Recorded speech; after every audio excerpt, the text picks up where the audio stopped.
taking the leadership and how you have been able exploiting, let's say, the education reform. We discussed about let's say, the deep connection among education and the school meals also in the previous panel. So let's now move to the city of Montpellier with the Deputy Mayor Marie Massart. I would like to ask you how you have been able to support the local economy through school canteens, providing healthier and also organic meals to your children. Thank you. Alors, merci. Donc les villes ont un pouvoir important pour agir sur les politiques alimentaires, soit de manière directe, soit de manière indirecte.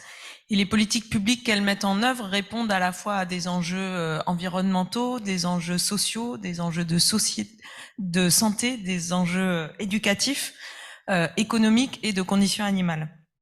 Alors les objectifs politiques qu'on s'est fixés à Montpellier pour l'alimentation scolaire, c'est tout d'abord de rendre accessible une alimentation saine, de qualité et durable pour le plus grand nombre.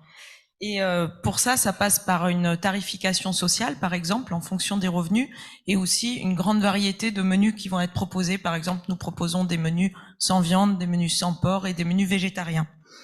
Nous avons aussi des objectifs donc pour déterminer la qualité, c'est des produits essentiellement bio, des produits locaux, des produits faits maison pour l'essentiel, des produits qui limitent les aliments ultra transformés, qui limitent les produits d'origine animaux et les produits issus d'élevage intensif.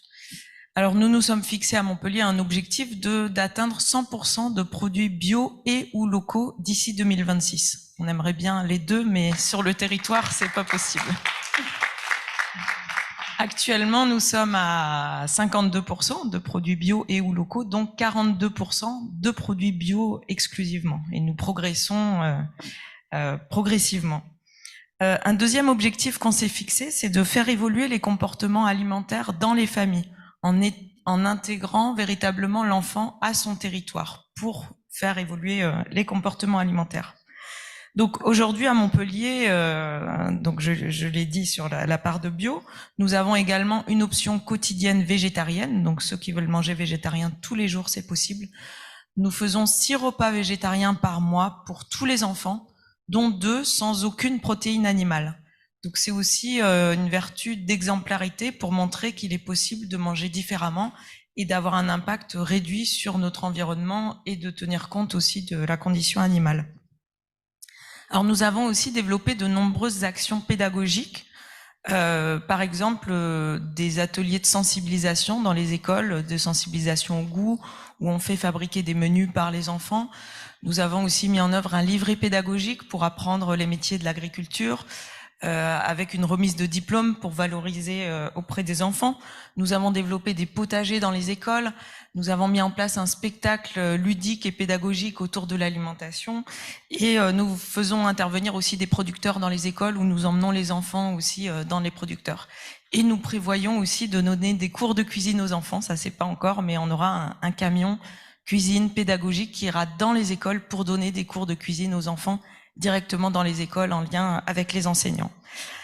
Alors le levier de la restauration scolaire, il est important pour structurer les filières locales et puis pour favoriser l'installation aussi d'ateliers de transformation alimentaire, parce qu'on pense souvent à la production, mais la transformation, elle est très importante aussi pour pouvoir avoir tout le circuit de l'alimentation qui reste sur le territoire.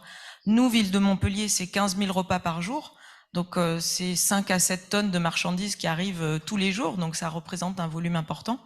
Et nous avons embarqué avec nous dans des réunions de structuration des filières d'autres gros acheteurs publics comme les hôpitaux, le Crous pour les étudiants, mais aussi les collèges et les lycées, et ça représente à nous tous 80 000 repas par jour. Donc ça nous permet vraiment collectivement de travailler avec les producteurs, avec les filières locales pour véritablement les structurer. Alors pour aller un peu plus loin sur comment nous faisons pour structurer ces filières locales, il faut savoir qu'en France et en Europe d'ailleurs, nous avons une réglementation européenne qui ne nous permet pas dans les marchés publics de préciser qu'on veut de l'achat local, ce qui est pour l'alimentation un peu gênant. Alors nous avons d'autres manières par les marchés publics d'avoir de l'alimentation locale. Nous avons une politique donc offensive d'achat public.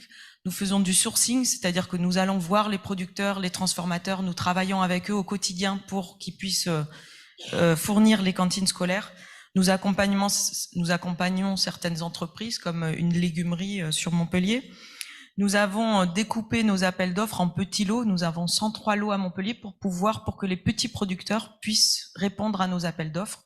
Et nous avons des critères de qualité importants puisque dans nos appels d'offres, nous avons 80% sur la qualité et 20% seulement sur le prix. Donc nous n'allons pas chercher les produits les moins chers possibles, mais les produits qui ont le plus de qualité possible.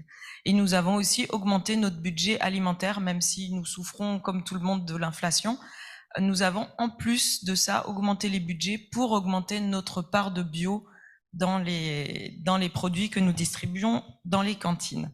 Donc voilà très rapidement, et je tenais vraiment à vous remercier aussi pour l'initiative, et vous pouvez véritablement compter sur Montpellier pour continuer à travailler sur ces questions-là. Merci beaucoup.